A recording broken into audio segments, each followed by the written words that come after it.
Hi everyone! Another video guys. Yes, another video. By the way guys,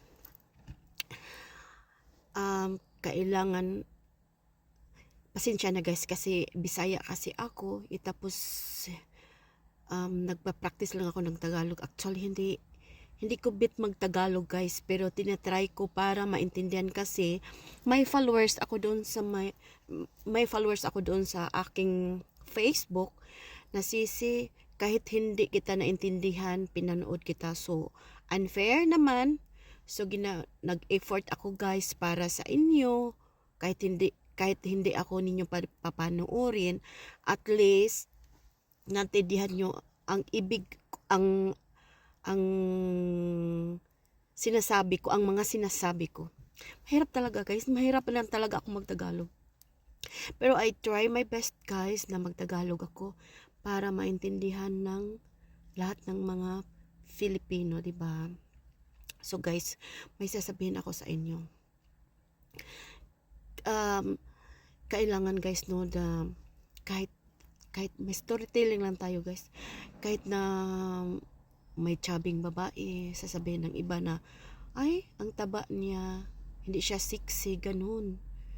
Pero guys, nasa sa inyo na yun kung paano ninyo dadalhin yung sarili niyo, kung paano niyo papagagandahin yung physical niyo.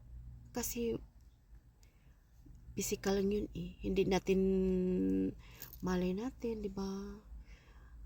Kailangan maganda tayo guys, out and inside, di ba? Hindi lang yung wow, ang sexy niya.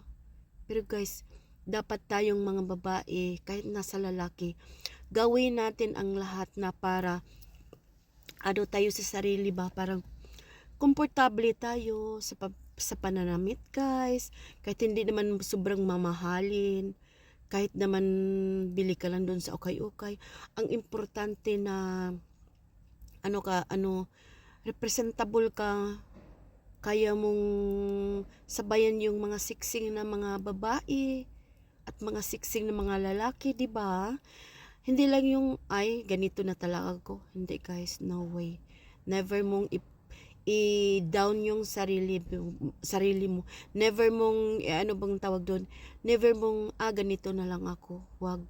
Kasi pag ganun ang isip mo guys, ganun ang mo na, hanggang dito na lang ako. Wala kang, parang kang kawawa lang ikaw lang mismo ang nag-ano sa sarili mo.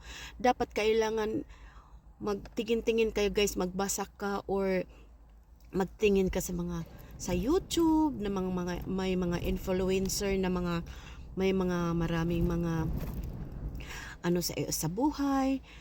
Hindi naman lahat na sasabihin ko sa inyo na sundin nyo. At least tulad sa akin guys, nung bata pa ako, hindi talaga ako mahilig magbasa.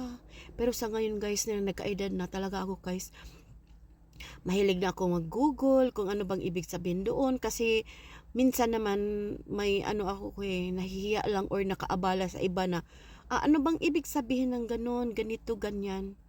Sa ngayon easy na kasi may cellphone tayo at makakunik tayo ng data sa public na mga wifi, ganun. Kung if you have time lang guys, no, mag-search tayo, magbasa-basa tayo, or manood tayo ng mga videos. Yun, magandang yun, bagay sa atin, lalo na kung hindi mo pa naranasan yung mga ganong bagay. Ayan lang guys. Hope na kahit na lang hindi ako masyadong fluent sa Tagalog, pero hope nga nakuhanan niyo na kahit na konti lang, nakuhanan niyo ng konting idea ba. Hindi ko naman pinipilit na panoorin niyo ako ng buong buo. Ang importante guys, may nalalaman tayo, di ba? Yun lang. Have a good day. We love you. Bye bye.